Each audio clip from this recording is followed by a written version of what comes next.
Okay, so today I'm going to bring to you some reading drills and some advice to work with your children about, just improving general reading skills. And so this is something I used to do, something I've done with my sister, and, it's for the most part worked pretty well. I've observed the way that they teach children to read, based on my sister's homework patterns and, just some observations that I've made on my own. And I started to realize that there's room for improvement in the way that they, conduct recommendations on reading. They just tell you read, they don't really tell you how to read. And so, the first portion is going to be pretty straightforward. I think we need to work on individual sounds, vowels, consonants. And then next, moving forward, you need to work on your combination sounds, OU, OW, LY.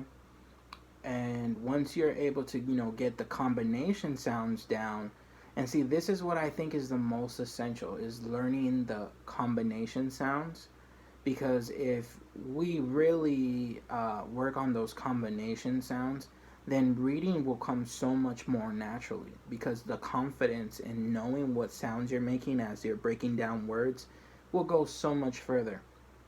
And so I would say as soon as they're able to get a good grasp on what the sounds are, I think moving on next, the next important thing to do would be start reading. Whether that's, depending on your child's age group, is, push the limits of what they could do within a 20 minutes, time frame.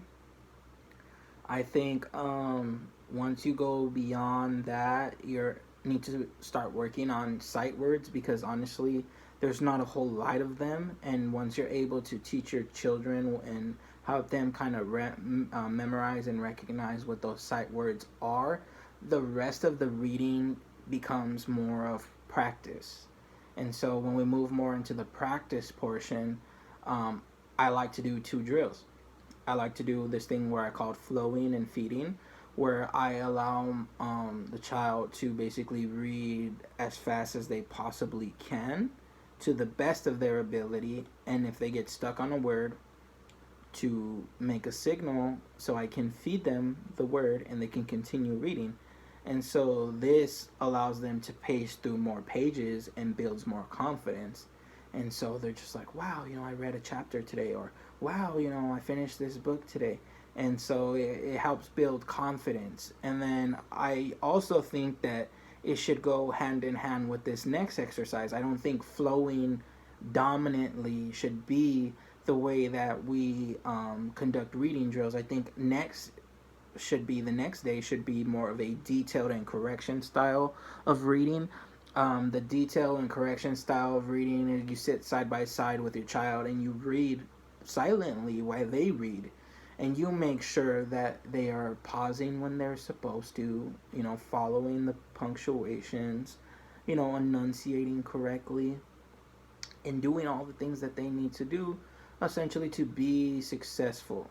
And so those are all my tips as far as, helping the readers of all ages, but specifically young and up and starting readers. So thank you.